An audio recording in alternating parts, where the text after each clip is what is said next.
तूफान आने की वजह तो बर्फ का बुरान हो गया इतने कि रश पे हालात बर्फ नहीं मिलती पी कारखाने बंद पे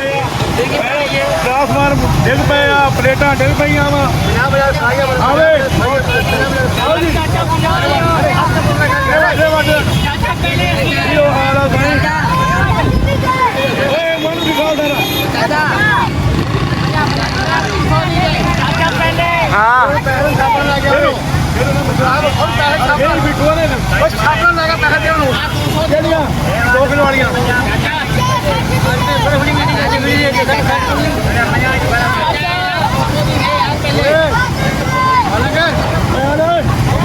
जी जी